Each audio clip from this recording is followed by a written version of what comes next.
Hubli Dharwad police आयुक्त रेणुका सुकुमार ने 3 अक्टूबर को बताया कि हम दिल्ली पुलिस के साथ लगातार संपर्क में हैं। फिलहाल गिरफ्तार किए गए लोग कर्नाटक के इस हिस्से से संबंधित हैं। यहाँ प्रशिक्षित है। इसके बारे में कोई आधिकारिक बयान नहीं आया है। हम स्थिति पर लगातार नजर रख रहे हैं। आपको बता दें कि दिल्ली पुलिस की स्पेशल सेल ने एक बड़े ऑपरेशन में ISIS मॉड्यूल के भेष में पाकिस्तान के ISI प्रायोजित मॉड्यूल का भांडाफोड़ किया और शाहनवाज को गिरफ्तार कर लिया, जिसके सिर पर राष्ट्रीय जांच एजेंसी द्वारा 3 लाख रुपए का इनाम रखा गया था। उसे दक्षिण दिल्ली के जैतपुर से गिरफ्तार किया गया। उनके अलावा 2 लोगों मोहम्मद रिजवान अशरफ और मोहम्मद अरशद वारसी को भी गिरफ्तार किया गया था।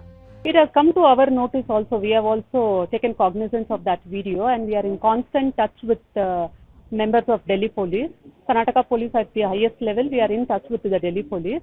As and when we get more information, we will share it with you. As of now, there is no specific inputs as to they hailing from this part of the state or they being trained in this part of the state. There is no specific information or no official word regarding it. But however, we are in constant touch with the Delhi Police. In future days, we'll be able to give you more information. 15 years, they were sleeper cells active in this region. Any sleeper cells? Tripura के मुख्यमंत्री मानिक शाह ने 3 अक्टूबर को अगरतला में PRTI में आयोजित एक कार्यक्रम के दौरान त्रिपुरा में सभी 1176 PRI को डिजिटल लेन देन के अनुरूप घोषित किया। कार्यक्रम में मुख्य सचिव JK सिन्हा, विधायक मीना रानी सरकार, पंचायत सचिव डॉक्टर संदीप R रारनोट शामिल हुए। CM मानिक शाह ने विभिन्न श्रेणियों में सर्वश्रेष्ठ प्रदर्शन करने वाले PRI को पुरस्कार भी सौंपे। इस अवसर पर ग्राम पंचायत, ब्लॉक पंचायत और जिला पंचायत के कार्यकर्ता उपस्थित थे।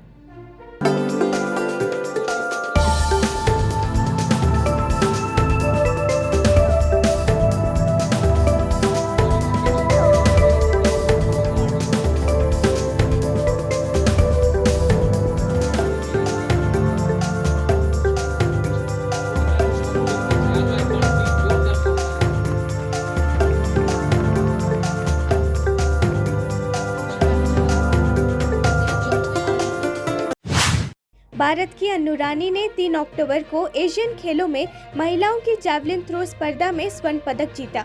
मेरठ के रहने वाली अनु रानी ने अपने चौथे प्रयास में 62.92 मीटर का सीजन का सर्वश्रेष्ठ प्रयास करते हुए स्वर्ण पदक जीता। ANI से बात करते हुए अनु रानी ने कहा, मुझे बहुत अच्छा लग रहा है, खुशी है और मैं प्रेरित भी हूँ। अगले साल ओलंपिक के लिए बहुत अच्छी तैयारी करूँगी।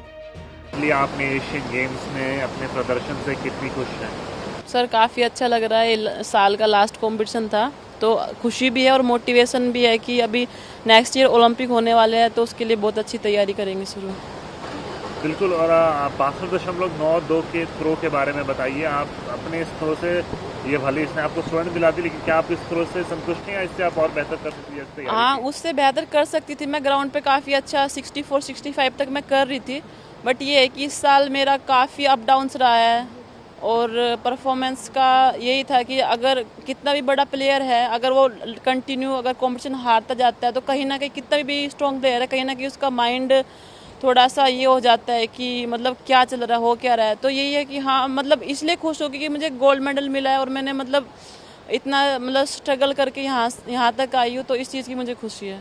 आपने जो स्ट्रगल जाने बताया, आप महाराष्ट्र के मंत्री सुधीर मुनगंटीवार और उदय सामंत 3 अक्टूबर को छत्रपति शिवाजी महाराज के वाघनख को 3 साल की अवधि के लिए भारत वापस लाने के लिए एक समझौता ज्ञापन पर हस्ताक्षर करने के लिए लंदन के विक्टोरिया और एल्बर्ट संग्रहालय पहुंचे। बॉक्स शिलालेख में स्पष्ट रूप से उल्लेख है कि इस वाघनख का उपयोग छत्रपति शिवाजी महाराज द्वारा मुगल जनरल को मारने के लिए किया गया था। महाराष्ट्र मंत्रिमंडल में अपने सहयोगी उदय सामंत के साथ विक्टोरिया और एल्बर्ट संग्रहालय के द्वार पर पहुंचने पर भारतीय समुदाय ने महाराष्ट्र के प्रतिनिधियों का गर्मजोशी से स्वागत किया। आज हमने इसी पवित्र दिवस पर हमने आज वो MOU किया है कि वो वाघनख 3 वर्ष के लिए हमें दर्शन के लिए मिले। ठीक है, आगे कोशिश करेंगे कि वो स्थायी स्वरूप में हमारे देश में। कब तक पहुंचेंगे? ऐसा है कि हमने तो उनको कहा है कि हमें 2-3 महीने में दिए जाए। उनका कहना है कि उनकी एक लंबी प्रोसेस होती है, सरकार से भी अनुमति लेनी होती है, सुरक्षा होती है, उनके ट्रस्ट का ठहराव लेना होता है, एक लंबी प्रोसेस है। तो हमारी कोशिश है जितना जल्द हो सके वो आ जाए। महाराष्ट्र में और भारत में कहाँ कहाँ दिखेगा ये? देखो मुंबई, कोल्हापुर, सातारा, नागपुर और संभाजीनगर, ये अभी 5 जगह पे तो उन्होंने अनुमति दी है। देखो आगे उसकी और आगे बढ़ाएंगे।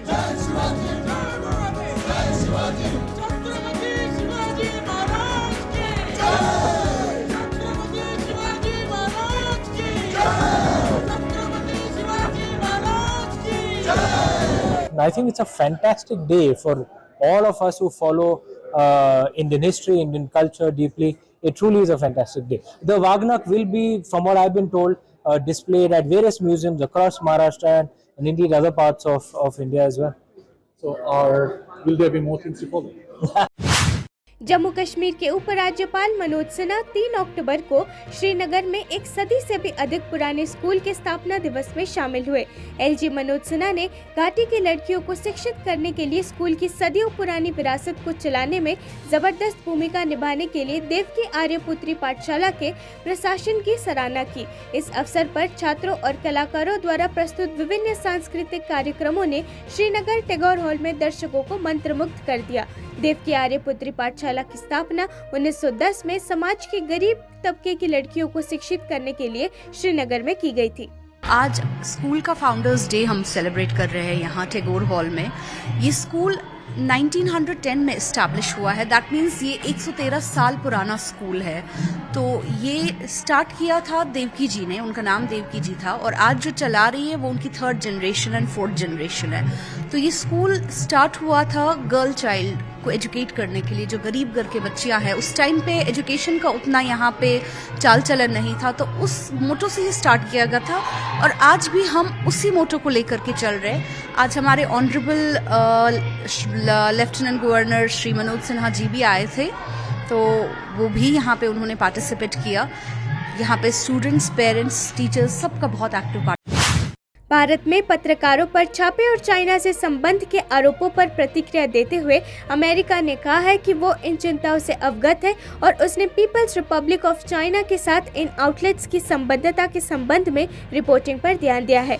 उन्होंने ये भी कहा है कि अमेरिका सरकार वैश्विक स्तर पर मीडिया की भूमिका का भरपूर समर्थन करती है।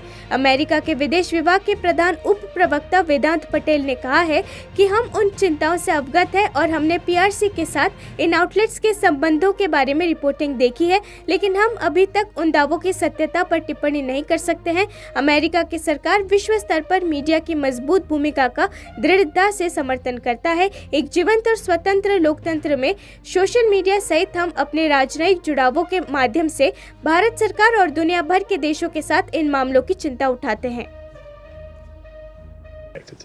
Let me take your second question first. So we are aware of those concerns and have seen that reporting about this outlet's ties to the PRC, but we can't comment yet on the veracity of those claims. Separately, of course, though, the U.S. government strongly supports the robust role of the media globally, including social media, in a vibrant and free democracy, and we raise concerns on these matters with the Indian government, with countries around the world through our diplomatic engagements that are, of course, at the core of our bilateral relationship. And we have urged the Indian government, and have done so not just with India but other countries as well, about the importance of respecting the human rights of journalists, including freedom of expression both online and offline. I don't have additional information, Simon, though, about this particular circumstance or any of the underlying issues that may or may not be related to this outlet.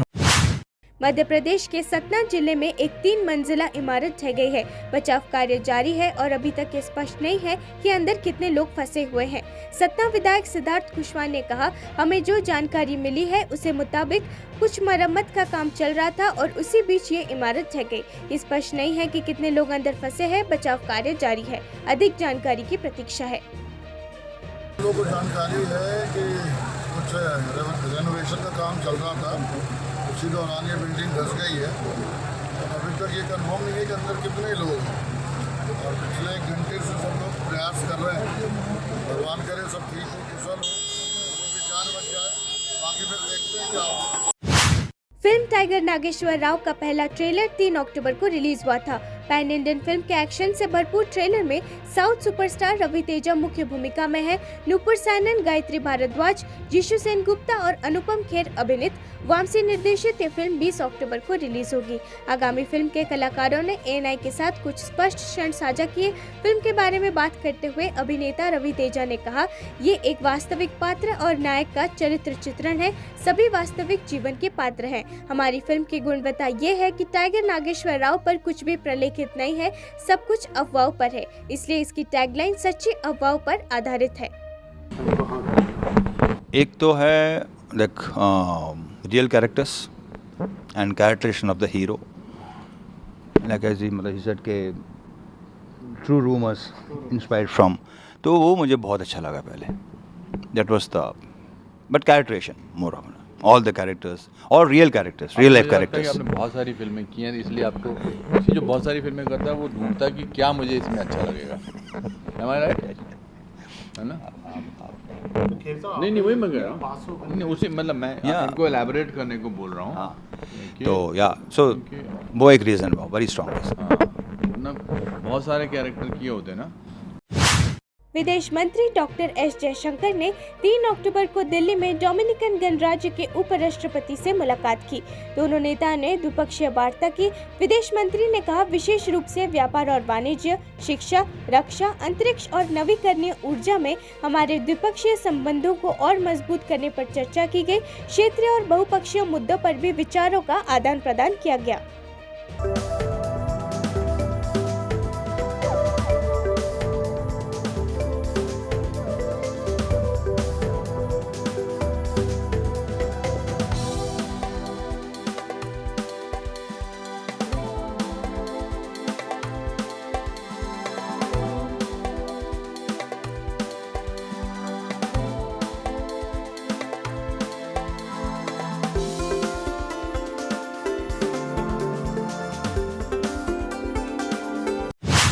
America ने कहा है कि वो खालिस्तान आतंकवादी हरदीप सिंह निज्जर की घातक गोलीबारी में भारत सरकार की संभावित भूमिका के संबंध में कनाडा के प्रधानमंत्री जस्टिन ट्रूडो के आरोपों के बारे में गहराई से चिंतित है। अमेरिका ने भारत सरकार से कनाडा जांच में सहयोग करने का आग्रह किया ताकि ये सुनिश्चित किया जा सके कि जिम्मेदार लोगों को न्याय के कटघरे में लाया जाए। अमेरिका के विदेश विभाग के प्रधान उप प्रवक्ता वेदांत पटेल ने कहा कि हम प्रधानमंत्री ट्रूडो द्वारा संदर्भित आरोपों के बारे में गहराई से चिंतित हैं और हम अपने कनाडा के सहयोगी के साथ नियमित संपर्क में रहते हैं और ये महत्वपूर्ण है कि कनाडा की जांच आगे बढ़े और अपराधियों को न्याय के कटघरे में लाया जाए। हमने सार्वजनिक और निजी तौर पर भारत सरकार से भी आग्रह किया है कि वो कनाडा की जांच में सहयोग करे। Said publicly and privately urged the Indian government to cooperate in the Canadian investigation and cooperate in those efforts. Yeah, but are you not concerned that if Canada reciprocates in terms of mass expulsion of Indian diplomats from Canada, that this will trigger a kind of an avalanche type effect? So and that could impact your Indo-Pacific strategy.